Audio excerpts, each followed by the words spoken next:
Welcome to the MFS Wellness Podcast, a hybrid structure encompassing health, fitness, self-improvement, and entertainment, where no topic is off limits and all opinions are graciously welcomed. Let's get on with the show! And now, here's the host of the show, Mike Sinopoli.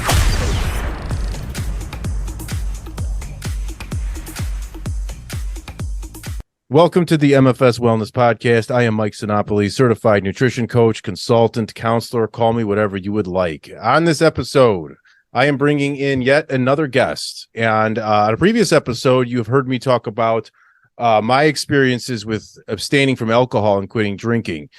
This man is a good friend of mine. He's been instrumental in helping me abstain from alcohol. He's celebrating 10 years clean, dry for a decade.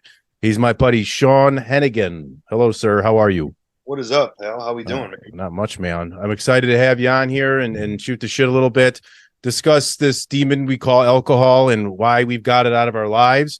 I get to be blessed to have you as a friend, look up to you because you are celebrating tomorrow, as this episode is going to drop today, the 16th, tomorrow, December 17th, is your decade of dry.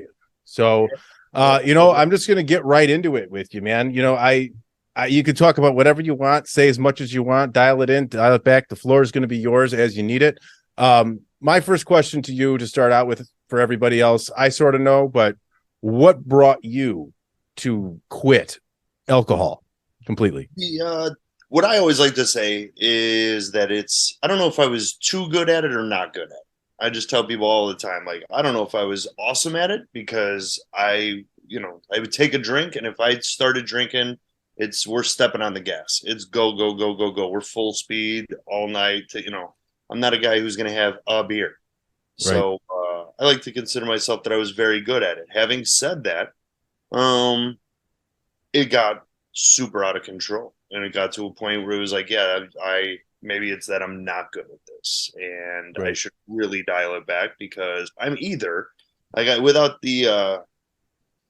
sounding like a commercial, I felt like I had options, and the options were going to be end up in jail for a DUI. I was going to kill somebody with my car because 10 years ago, life was different. Like now we have Ubers, we have all that stuff. Right. Like 10 years ago, it was just you either call a cab and wait an hour. You know what I mean?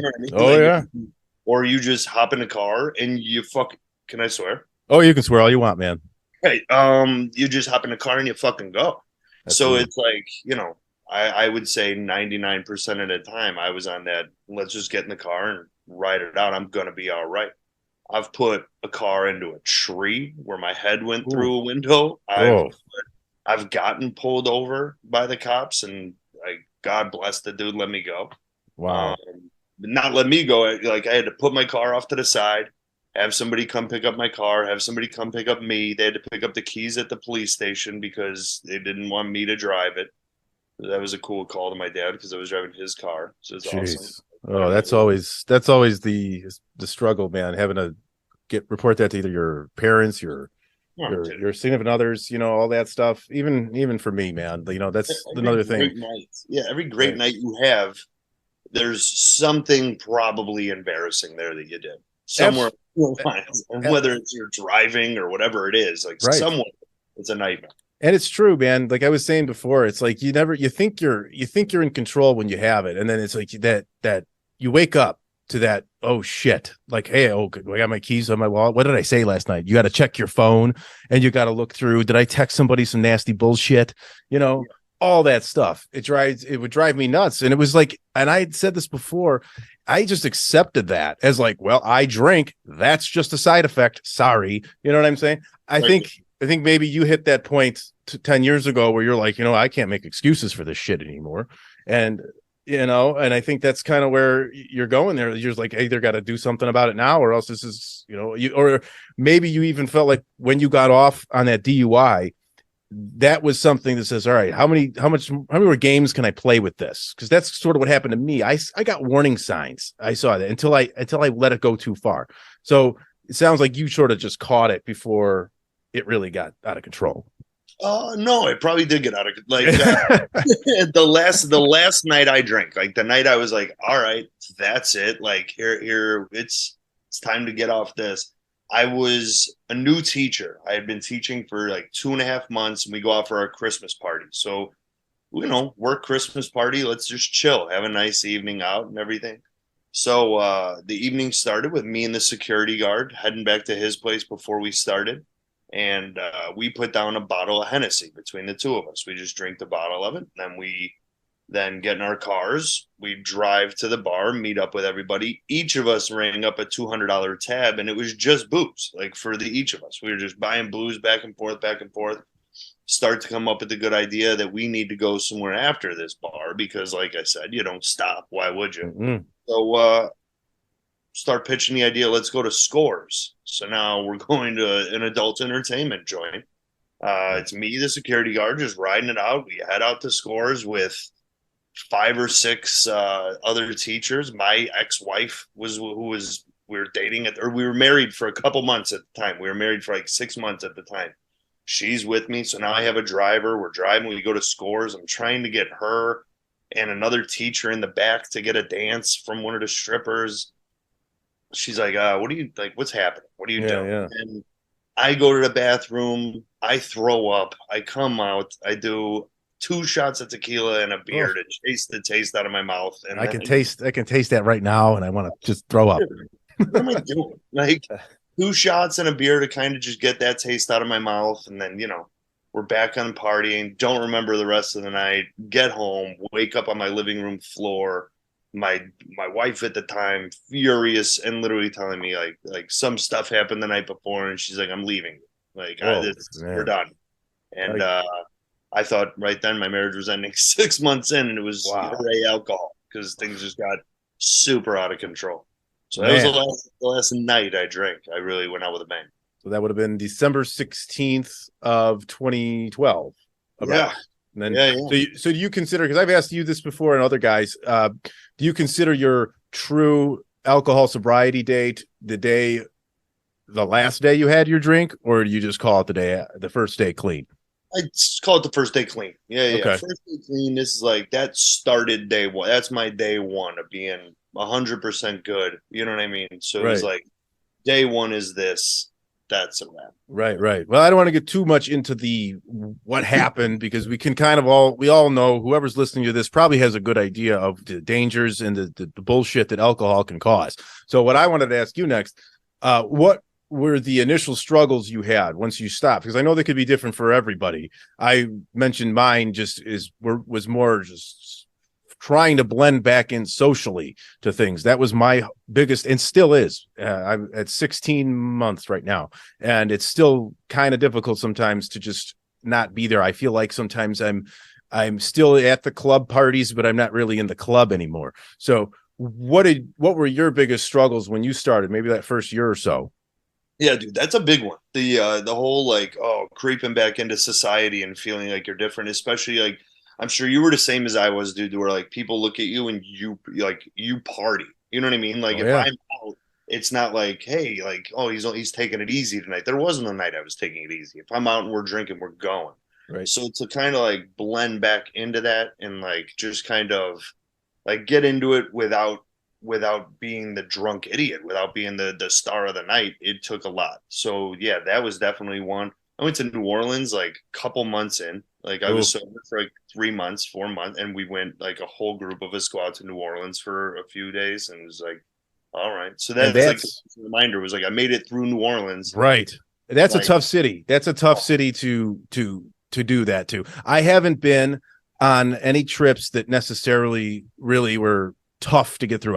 Since then I've only traveled to Disney believe me, I felt like drinking there. Trust me. Although I would have gone. I feel like drinking now. You know? I mean, right. I mean that, and then I went on a quick trip to Tampa to look at some real estate. That was it. So to go to something like New Orleans, Las Vegas, maybe an all-inclusive resort, those are difficult types of things. Other than this sitting into society, do you have anything else that you thought was like, hey man, this is a pain in the ass? You know what crazy thing was another like crazy negative, not negative, I guess negative, yeah, but like it took me a while to realize why it was going on, but I was like hammering ice cream and cookies and shit like that, pop, like just hammering that shit. And then when you like look into like the science of it and realize you're just like changing sugars, I'm just taking a different form of sugar from the You're filling the void. You're filling the void with another vice. You're switching vices.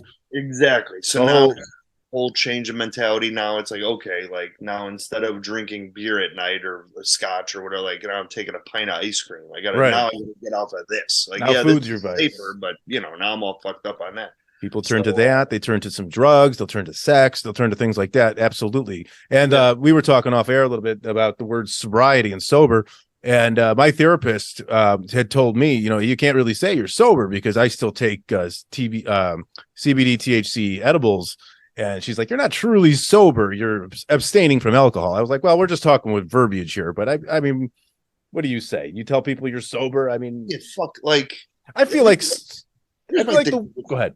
If you're saying like you're sober, you take it as sober, then fuck it. Fuck what anybody. Right. You know what I mean? That's like how I feel about it. Like I partake in the adult candy as well, man. I like some edibles and I fuck around with that. I'll smoke weed and shit, but like weed's not my problem. I never, and like people listening might think like, oh, it's still a thing. It's still a substance, but it's not a replacement. I know mentally, I used to try, like I would be like, all right, my drinking's out of control. I got to take a time out. I'm just going to smoke weed now. And like, I was using it as a supplement for a while. And not supplement. I keep whatever, like an exchange. You're replacing it. Right. It is a supplement. That's the right term. Yeah, all right. So instead of doing that, I was smoking and like triggered it. Like, I'm going to smoke weed instead, blah, blah, blah. Well, then I stopped everything when I stopped drinking. I wasn't doing anything. And I did that for like probably 7 years, like 7-8 years. Like, and then I was like, oh, like I'd like to smoke some weed or take an edible, whatever. Started in on that. And now I do it a bunch. But it's like, again, like I could stop that tomorrow. That's a non-issue. You know what I mean? Like that to me was never my problem. My problem was booze. So I consider myself sober. Exactly. And you know what? We all have to have a little bit of fun in life. We can't just sit there and be just boring and whatever it is. And if some people have a vice, we like to get a little bit of escape from reality here or there. And you know what? As long as we're not harming anybody or ourselves, what's the big deal? And for me, when I take these edibles, I sleep better. I feel I can have some more focus. I even am more attentive sometimes with my kids. And I know sometimes, people might frown at me saying, you take edibles in front of your kids. I said, sometimes I do, sometimes I do at night. And I just can sit there and focus better on my kids. And again, my sleep is phenomenal with these things. So whatever, they're just terms and I'm not getting out of control. I'm not getting violent. I'm not getting angry. I would get violent and angry with alcohol. And even when I would get like overly like happy, because I was also a happy drunk. I wasn't just an evil drunk. It was stimulating from my insides and my moods. And a lot of times I was a happy drunk, but that was still fake as hell. When you're hugging somebody that you don't, that you see, oh, hey man, I love you. We should go on a trip together, blah, blah, blah. Yeah. That's bullshit too. I still feel like myself when I take that. Right? Yeah, would you say so? So the booze, I'd wake up in the morning, same thing like you, like just to tell another quick story. Like I woke up, we did a fake wedding for a friend because the bride to be whatever backed out. So we do this fake wedding. We go out, blackout drunk, come home. And I it was with my girlfriend at the time. I tell her, I said like, holy shit, dude, you shouldn't have drove last night. And she goes, you drove. So I was like, oh fuck. Like now it's even worse. Mm-hmm. That shit doesn't happen with weed. I can fucking, if I take an edible and I drive, I wake up in the morning and I'm like, oh, wow, I drove last night. Yeah, of course I did. I might have a White Castle wrapper next to me or some shit. But like, that's as crazy as it gets. For big bag of Taco Bell just sitting there. Exactly, dude. Like, I was never a mean drunk ever. Sure. But like, dude, like, weed for me just like it'll chill me out. It's a little bit of an escape. I'm still with it. I can still be productive with it, that kind of thing. It's not something that like I don't take it with my kids, but people do. Who cares? Like I have my own reasons for it. That is what it is. But like, I just to me, weed is a positive. I think weed it can definitely improve a lot of things mentally, socially, all that. I have to completely agree with that there. And then I did want to mention too, like I used to never be able to understand how anyone can go through certain things in life not drinking. It takes me back to the time you and I were actually in Austin. And Boy, did I drink on that trip. And Yeah, even it was a great time. Don't get me wrong. Nothing bad happened, luckily. So we were fine. But I remember we were doing bar hopping. We had our own house. We did a river float and we were drinking. I was drinking beers in an inner tube. It was just, you weren't drinking a thing. And I was like, how's this guy doing this on just Red Bulls? And I'm just like, hey, now I kind of get it. It took some time, but you have enough purpose. And that's the thing. And I tell my clients and people that are looking to change their body or change, if you don't have a purpose and you're going to do it for your physique, it's probably not going to work. You got to have a deeper purpose to really cut this thing out, because what it is, it's truly an escape. And I feel a lot clearer in my brain since I've stopped. And I've noticed that I'm changing a lot of other things. It was almost like alcohol was like church to me. And I would go to this every weekend. I would go to this fantasy land and I would just get inebriated and like escape from reality. And it was like always I was beelining to this weekend of this blackout, because I wouldn't drink every day. I would drink probably once a week. And it was in excess. It was here's my key. I wouldn't drive. I was responsible. I would get rid of my Ubers. I'd get rid of my keys, but I would just say, I don't care what happens from here. My kids are being watched, but my car's gone and I can do whatever I want right now. I got an Uber app and I'm good. So it's like you're letting an animal out of the cage. Yeah, exactly. Exactly. Hey, here you go. Let me throw this key out. You just go, man. Have a good time. Right. Come back at the end of the weekend. Come back and be a human. But for these next 48 hours, just be a fucking madman. Right. That's again, you got to balance. We got to balance it out so that we don't need that sort of heavy escape from our reality. We got to keep it even keeled. So exactly. I did want to ask you too, along this whole 10-year journey you've been on, who have been like your biggest inspirations throughout the whole thing?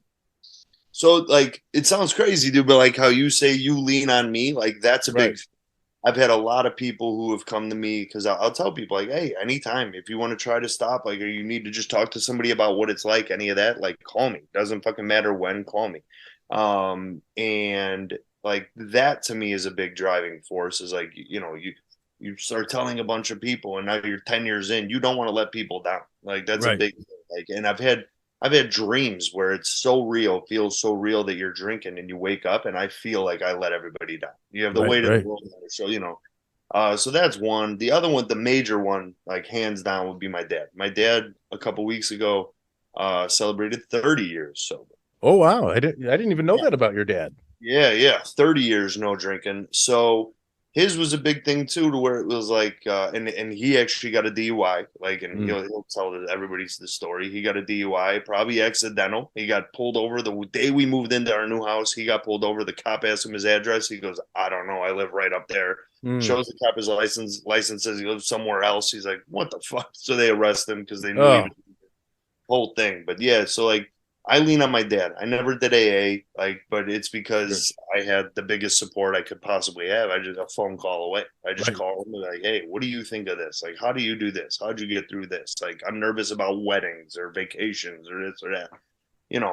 He gave me the best advice ever at weddings, and I told it to you. It's like, once you go to the wedding, two things you'll see is, once, everybody is shit-faced. They don't know whether you're drinking or not. You just need to change your mentality. It's being on the dance floor, being comfortable enough with yourself to where it's like, hey, I could be just as goofy of an asshole here. Nobody's going to remember. Nobody remembers who the asshole was the next day because they're all fucked up. So it doesn't matter. You could be just as clowny around. The other thing he told me is like the defining moment, when the party is over. When you're drinking, you have no idea. Everybody's fading out. You don't know. Suddenly it's you and 8 people in the bar, and the bartender's like, dude, it's time to go. Or a wedding, whatever. They're like, hey, let the lights are on and shit, and you're the last one out. Now, dude, I'll be at these things, and it's like, hey, everybody's fucking, it's time to go. Let's go. Yeah. Let's get the fuck out. The party's usually when I'm the only sober one left, it's really time to leave. So time to get the fuck out of here. I don't need to hear the same story 40 times from somebody I don't really give a shit about, all that. Like, let's just. No, exactly. And I've been in those situations, and it's just like, man, that was me before. So I don't give these people any shit. I still just treat them like humans. I know you wouldn't either, but I've been in that position as well at weddings, and that someone will just come up to you and start spitting in your face and talking and shit. And I tell everybody, I'm the person you want to be sober, because I will still push you in your bad ideas. You got a drunk bad idea, let's fucking do it. I'll do it with you, but I'm going to do it sober, and like I'll know when to pull the plug on that idea. But I'll buy rounds for everybody. I'll get everybody all fucked up just because I'm not partying. I don't want you guys to not party. And firsthand speak on that's true, because you did that for me in Austin, I believe, several times. Absolutely. And I don't even remember. I think I drank more on that trip than Jesus Christ. I didn't want to talk about My it. favorite thing, my favorite thing about it though is like the other best thing about being the sober one is like, yeah, you know, when the party's over, blah blah blah, all that shit. But like stuff like Austin, we're all out. You guys are all fucked up. I'm keeping tabs, dude. You know what I mean? Like I know we're all gonna get home safe. I know Yes. I got you guys. You guys aren't gonna get in fights, none of that shit. Like I in control. I'm looking at everybody. I'm making sure we're good. I'll take care of everybody. Oh, yeah.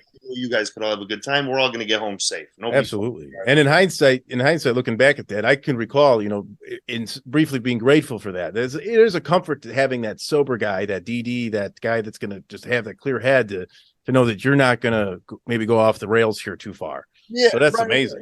Absolutely. That's awesome. And then I did want to ask you too, that what do you don't be afraid, to toot your own horn a bit, man. Like, what are you most proud about yourself for this? Like yourself. Man, the biggest thing for me, the coolest thing for me is like to be able to just say it, I guess. Like it's such a thing to where like I'm a teacher. I teach little kids. I've got my own kids, a 5-year-old and a 7-year-old, and I teach pre-K through 8th. And then like they'll all come up and they'll be like, "Oh, Henaghan, you getting wasted this weekend? You getting drunk?" I'm like, "I don't do any of that, man. I just, I drink water or whatever. I drink the craziest it'll get is I'll have a Diet Coke."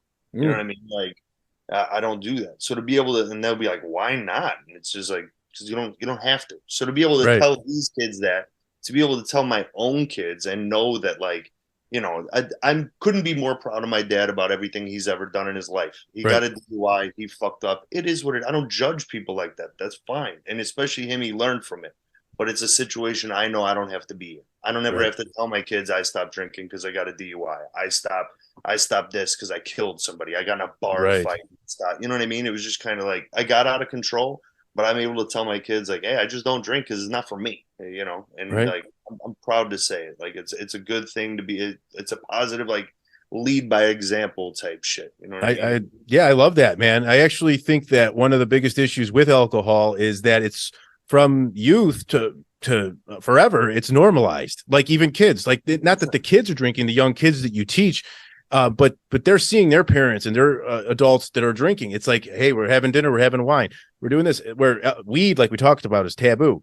I'd like to still is, and I'd like to see that. That's great that you're doing that for your kids and your students, because we need to kind of flip that a little bit to where it's cool to not drink. Like I grew up where I felt like I ain't cool because I'm not drinking at this party. Like it was the shit to do. It was our like thing we had to do, especially underage. It was exciting, 1,000,000%, dude. And like one of the things that I say is like one of the things is like that's crazy to me is like my kids. One time we're at like a barbecue and my kid comes up and he's just like, "Hey," he asked me, he goes, "Oh," he thought he was all cool and he's like, "Oh, do you want a nooner?"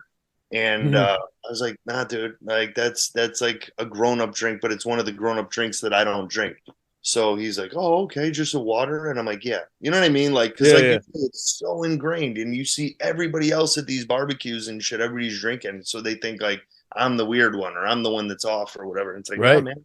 And it's one of those things. It's like, here's the thing. Like you and I are talking, like maybe you and I can say, or maybe we had a little bit of a problem with drinking and why we stopped. But it really feels as if like it's so like you have to explain yourself for not drinking. It's almost as if like, wait, you don't want to put this toxin in your body? What's wrong with you? Like it's almost like, what do you mean? I just don't want to do it. Like people can't grasp themselves, and I don't give them shit for it because I was like that. I have a cousin-in-law. He stopped drinking. I was like, why would I just stop drinking? I don't understand. I mean, he didn't have any problem. Like I know your story a little bit, so I got it. But like he just said, I just don't want to do this anymore. And I just looking at him like he had a dick grown out of his fucking forehead, and I was just like, what do you mean? You don't want to drink? What's wrong with you? What are you going to do with your life? Like, exactly, dude. And then it's like, all right, well, more like at the wedding, you'll be at a wedding and they'll be like, "I don't drink." You're like, "All right, well, fill your glass up. I'll drink yours." Yeah, like, yeah.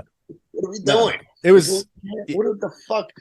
It's one of those things to where, yeah, you do feel like for a while you got to explain yourself and you got to tell like, like, and that's why I came up with that. I don't know if I was too good at it or I'm not. Right. And it's almost as if it without explaining. Right. And it's almost as if it's like, like you get this persona put on you no matter what, that you're like, have this problem. Like I would sit down, like I stopped drinking voluntarily. Like I don't even want it anymore. Like I don't care. I would still, I took my buddy before a few concerts. We would go to a brewery. My choice, let's go here. I asked him how the beer was. It was fine. I had another buddy. I went out to Kuma's Corner with him for a burger, and he usually would have a beer. He's sitting there. I met him. He was having a water. And I sat down and I'm like, well, what do you do? Where's your beer? He's like, oh man, I didn't want to drink in front of you because I know you just stopped. I was like, oh bro, you don't have to do that, man. I said, it's actually more uncomfortable for you knowing you want a beer, for me sitting across from you, you not drinking, you drinking water on account of me. Hey, I know you want a beer. Now I'm stopping you, but hey, it makes me feel like I don't have that problem. I mean, maybe there's some people like that where you just can't even do it in front of them, but or anything. But no, like, I mean, if I had a beer right now, I would be like, oh, why did I drink that beer? And I would just be like, fuck it. I'm not going to go into, I don't have a physical addiction.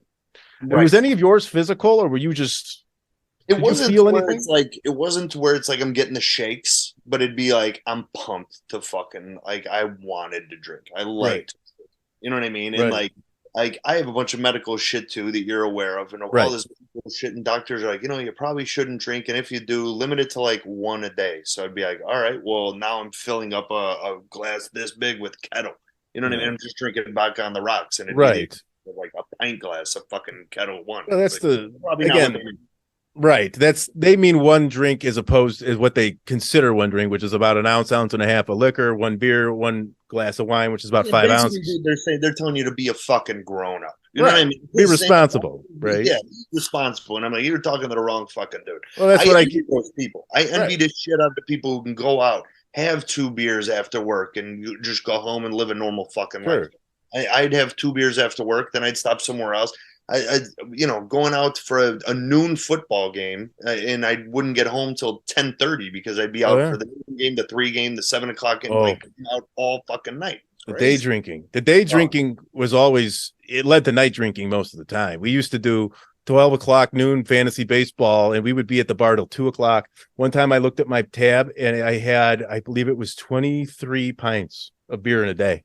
Like, what am I doing here? Yeah, like that's a little extreme, I'd say. It's wild. That's like, and that's the shit. That's the shit that's annoying, right? Is you look at I'm very happy I backed out before these craft beers and shit. Like all that shit blew up. I was done. I was already not really drinking. As crafty as it got was like a fat tire. You know what I mean? Here's the thing that blows my mind, and this is why I'm not going to go this route, but this is why I know nobody gives a shit about us and our health and our safety, because you'll go to the bar, like you said, with these craft beers, and you'll look at the alcohol content, and they'll look you dead in the face and say, this is 12.5%. Here's a pint of it. I say, you do know that if I drink this beer and drive, I'm probably going to get a DUI under the .08. Like, and that's one beer. That's one beer. 1 16-ounce pint, and I'm probably going to get a DUI from this. If a girl would, and they got these White Claws and these Trulies, and that was before your time as well. Yeah, thank God. Let me tell you, those would be a problem for you. I know they're kind of a joke, and I've talked about them on my previous episode about booze, but dude, these things go down like a LaCroix. The speed at which, honestly, that was probably the drink that put me over the edge. People joke about those, but I can drink those faster than any form of alcohol, and they're 5%. Miller Lite, right? They're more than a beer, like a normal, like a Coors Light, Miller Lite. Yeah, a Miller Lite is 4.2%, and a lot of these are either 4.5 or 5%. Some more, and they drink smoother, like they drink like they're water. So now it's like, all right, yeah, dude, I'd be going through a case of that shit a day. And the day that I quit, and I said this on a previous, so I'm not ashamed. It is what I did. I went to an 8-year-old birthday party next door to my house with my kids by myself. Wife was working, and I brought a 12-pack of Smirnoff, the Smirnoff version of the seltzer. Yeah. And I'm pretty sure I polished off about 10 of those. And I had a shot of tequila, and I was just blitzed, and I was responsible for my kids. There was a pool. It was just, that was one of the main driving factors that got me out of there, which I did want to ask you though. Did you ever come close to picking it up again at any point? Was there ever a point where you came anywhere near? No.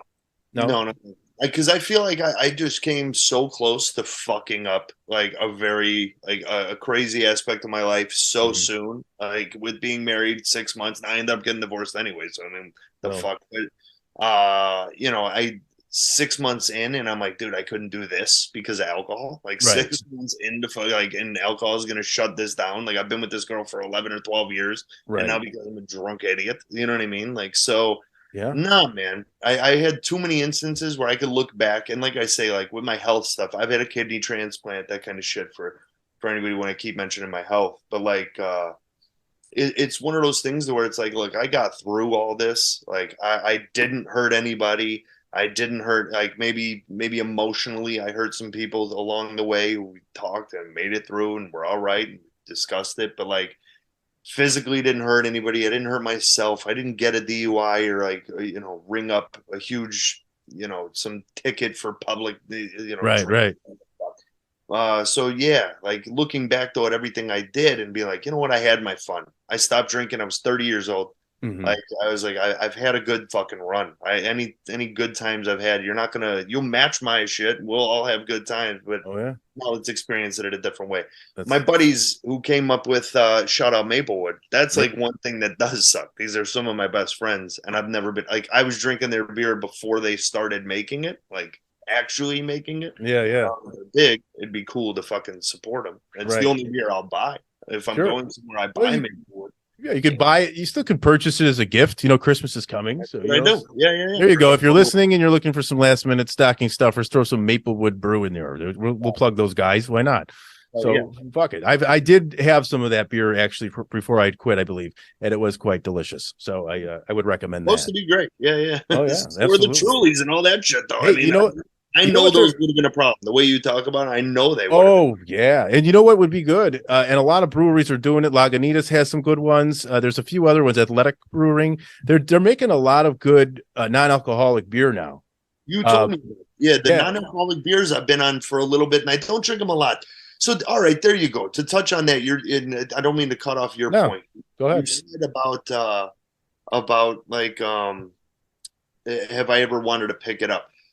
That first year, 2 years, I'd be at a tailgate or a barbecue or something, and you just want a fucking beer. And like, I know right now, I could go upstairs, grab a beer, and I know I could drink that beer, and I'm fine. I live. You know what I mean? Right. But what happens a week from now, a month from now, a year? Slippery slope. Yeah. So when I did ever have that, and even this I haven't done probably for 5 years, but I would grab some of those non-alcoholics. Like even O'Doul's Amber was actually a good one. Right. That or like, there's a few out there that were pretty decent, and I'd be drinking those, and they're fine. And it would give you the whole like, all right, I feel like I'm drinking a beer. I have a bottle in my hand. I'd always rip off the label because I was embarrassed. Oh yeah, forget that. Yeah, I would. Yeah, don't even worry about that for sure. And I found that if I hit I bring out vapes or the edibles or something like that, I'll vape a little bit, and I'll have a non-alcoholic drink, and the combination of that is not bad for just feeling like a little slight buzz feel with that taste. It gives you a little bit of that feel that you missed. You kind of just want to bring that back a little bit. So I've been doing that, and they did just open a craft beer, non-alcoholic and low alcohol craft beer joint out this way. So we will have to hit that up. So there's options, which is good as it's getting more and more common to see this non-alcoholic stuff. There's spirits that they make that they blend drinks, make mocktails with. And it's funny because my wife and she doesn't drink either. And we were out at dinner actually 2 nights ago, and we got a mocktail, $16 each. But I'm like this. But here's just like a juice. And I know. So it's sort of a ripoff, but it's okay. The thing is, though, I only have one, which is fine. So I'm still saving money. But at the same time, isn't it funny how we don't look at it the same because the toxin's been removed? Like we pay more money for a toxin to be in there. I'd beg for it. If it was 16, I'd be like, I'll give you 20. Just put a fucking vodka. Make it a double. I want a double. Put $22. Yeah, add extra vodka in there for me, please. It's Definitely. Crazy. Something you said earlier too that makes no fucking sense. Anybody listening to this, if you're one of these people, fuck you for real. Like, why is it? You mentioned weed is a stigma, and this isn't a weed ad. That's not what I'm trying to do. Right. But people who. I'll take a gummy if we're going out and I take an edible or whatever. 20 people I'm with will be drinking. Not one person is asking those people drinking like, "Ooh, do you feel it yet? Are you Yeah. drunk? Do you You got feel that it buzz? yet?" Did your buzz hit? Saw me eat that fucking edible. So now about 40 minutes in, people are like, "Yeah, how high are you? Are you high? Are you fucking? You feel it yet? You feeling it? You that gummy hitting you?" They don't do it. Fucking business. Right. They don't do it. That's why, because they think it's still taboo. They think it's still, ooh, he's doing this. It's like, this is, we were conditioned. We were conditioned growing up with DARE, with all this just anti-drug stuff, which, don't get me wrong, has its place. Yeah. But it really, I don't agree with marijuana falls in line with what they were trying to get at, because it ain't crack, heroin, cocaine. It ain't any of that shit. I mean, sure, look, listen, when I'm snorting lines and shooting heroin, I think, that DARE officer had me wrong. And I like to say he probably should have done a better job, but sure. Weed is nothing. I mean, come on. How are we still fucking talking about this? Exactly. It's time. I'm glad though that the change is happening. I'm glad that a lot of places are starting to open up to this a little bit more, and I like to see that. But I did also want to ask you too. Guard at work anymore. What's that? I don't have to buy it from my security guard at work. No, exactly. I like to go to the dispensary. I go in there. I have a little conversation with people. We're all happy. It's a very happy place. And I leave. It's fine. Right. And you know what? I buy myself a few things of gummies, and I've bought the for the edibles. I will go ahead for it'll last me 3 weeks, and it'll cost me less than a bar tab that I've had. Exactly. You know what I'm saying? Yeah. I've had bar tabs 3 times what I just paid in these edibles. So like, screw it. And I do it every day. Or most days, I should say, but it's whatever. I sleep well with it, so screw everyone. Yeah, exactly. To say. Exactly. That was my last job, by the way. I do know we said my first and last name, and I'm a teacher. It was the last job I was buying from a security guard, not this security guard. Yeah. Now, not looking to get anybody in trouble. No worries. Again, it doesn't matter if you said you were going out after school to have a beer. No one cares. Right? That's fine. But whatever. No worries. No one's going to care. And if they do, fuck off. But what I wanted to ask you too, what long-term advice would you give someone? I got like 1 or 2 more little bullets I want to get with you. We'll close it up. But I wanted to ask you, like, if someone was contemplating quitting, think more of the long term. Like, I know what the initial like things are, sort of like how you just have to start to readjust, but like to go 10 years, what can happen? And I'm almost asking for myself, being only in about 16 months. What happens at year 2, at year 5? Do you notice any difference, or was it really just getting over that first year and it was kind of smooth sailing and it kind of event by event? It's weird how it happens, man. It's like a wave to where it's like you stop feeling to where it's like the social anxiety and all that shit. You stop feeling it and start giving it to somebody else. It's like you're on the down slope where you start giving that advice to other people. Yes. It's like, you want to stop drinking? Here's a couple tips, and you start giving that shit. And like me and you have had a lot of in-depth conversations about it, to where it's like, sounds so fucking cliche, but like my shit's tomorrow, and like I don't think, like, I'm not up for congratulations and shit yet. It's like, yeah, tomorrow. When I wake up tomorrow, cool, props. Like, but like as of right now, it's really like one fucking day at a time. And as cliche as that sounds, like, like as dumb as it is, like you have things to where like I'll have beer in my fridge and I do look at it and I don't want it, but it's like I could just, it's the whole like competitive mentality. I'm looking at it and it's like I live by myself, and it's like I could fucking drink this right now. Nobody in the world would fucking know. That's called integrity. Exactly. And integrity for your own self is important. It's not always about the external. You have to have it for yourself. And that's the key. What he was saying right here is that that's the switch you need to make. And the thing is, you can have it. You're not restricting yourself, because if you were restricting yourself, you'd want it even more. But you can't have you don't want it. That's the difference. No. It's goes from you got to go from I can't have it to I don't want it. That's really the flip that has to be happening. If you're at the I can't have this stage, it's not going to last. I don't think, unless you're like really on some thin ice with it. But other than that, I think so. The other bit of advice, like for long term, I would say is like, think of your worst, most embarrassing fucking day. Okay. Like while you were drinking, think of the absolute lowest you ever were. So now that didn't make you quit. You keep drinking after that. So if that worst embarrassing day that anybody listening knows what that day is for them when you're drinking, whether it's you're thinking about stopping, you're not stopping, whatever, you think about that fucking day, your lowest point of drinking. And if you keep drinking after that, you're like, all right, well, that wasn't rock bottom.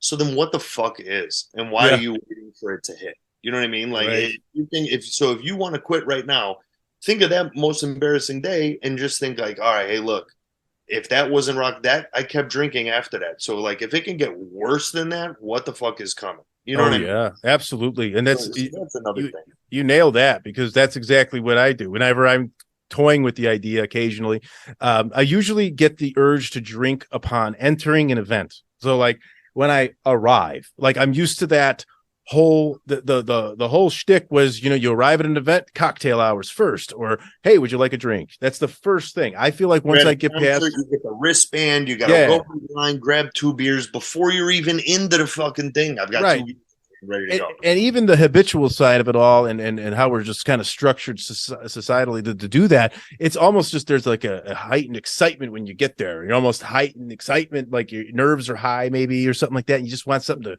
calm you a bit, and sometimes those first drinks will do that. So to me, that's the tough part. But once I get past that and I grab a club soda with some lime or some shit, I don't give a fuck anymore. After I'm there for a little while, I just stop giving a shit. And I start seeing people getting sloppy, and then I'm like, oh, I'm glad I didn't drink. And I wake up the next morning, 7 a.m., feeling fucking great. And that's another tip for people who want to stop drinking. Like when you go to weddings and shit, when you're at first and you're thinking, because everybody has the feeling, it's almost like you've talked about your gym temptation, where it's like people are staring at you type shit. Yeah. When you first stop drinking, you have that at events. You're like, everybody's fucking looking at me. They know I'm not drinking. Just if you're at a wedding, I'm thinking wedding specific, I would go up and say, hey, can I just get some soda water with a splash of cranberry, splash of orange juice? Now it looks like you're drinking some fruity fucking drink. Nobody knows. Exactly. Knows. You have 1 of those, 2 of those. Everybody's out dancing. Now everybody's loaded. Now you drink water, drink whatever the fuck. Nobody knows the goddamn thing. Right. And that's the truth. And that's was one of my first events 1 month in. I had to go to a wedding with nobody I knew. It was for my wife's work friend. And lo and behold, I still am social. I'm a good social guy. I had just met the groom that day, and we had a good conversation. So good that he pulled me out to do an Irish jig in front of everybody. I am as white as they come. I don't dance. I can't dance. I'm not Irish at all. And I did the Irish jig. And you know what? Nobody gave a shit, man. I don't even know. I guess I did fine. Old ladies were clapping. Nobody knows. Nobody cares. Nobody remembers. Old ladies were clapping and having a good time. Nobody gave a shit. I did it. I said, fuck it. That was actually a bigger deal to me than I think, because I just went out and just did something that I usually had to do fucked up. I did it stone sober. And on top of all that, my wife forgot the edibles that day. So we didn't even have any weed. Yeah. So still mad at her for it. Well, so once you beat the shit out of her, right. So anyways, last thing, and I'm sure I know the answer to it, but do you believe in the honest, deepest part of your heart, do you think you'll ever drink alcohol ever again? No, I don't. I don't see a point. Like I don't see a point. To me, when I drank, it was drinking to get fucked up. Right. I'm not somebody. It's not a social situation, not like that. And it's kind of like I look at it, and it's like I think of it as like an old friend. Like we had our fucking times, man. We had good fucking times. At this point, man, I know a lot of people who still drink, and I'll talk to them, and it's like you talk to them that next day, and they just want to die. And like that's a feeling I do not fucking miss. I've been there, and that was one of my warnings leading up to that. I had a day where I was about to. I was thrown up in I had to hide from my kids. It was awful. And I just didn't take that. I didn't take that as my warning day.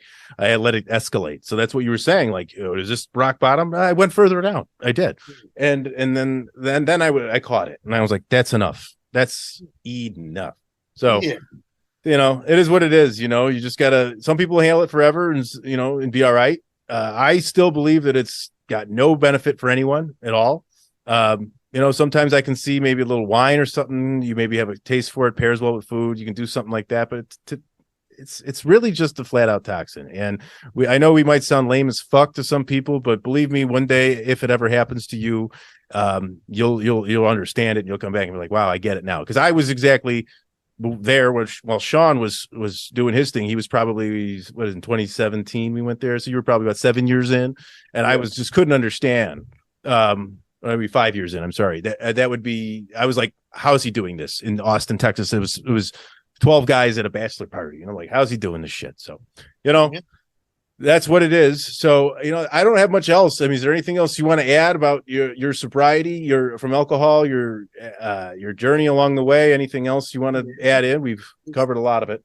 Truthfully, like the way I honestly feel, and it's a line that my dad always said too, is like, if I could do it, honestly, if I could stop, anybody can fucking stop. Like I'm telling you, like, and just real quick, another warning. Like, take the warning signs. If you think you might have a problem, kind of like evaluate yourself and be like, oh shit. Like, and if friends tell you, I had a couple friends telling me like, hey dude, you might want to slow down a little bit and shit. And you're like, yeah, okay. Like, I got you. I'm good. I hear you, but never fucking work. If you hear all that shit and you're starting to kind of think about that shit on your own, maybe you might have an issue, and it might be something you want to look into.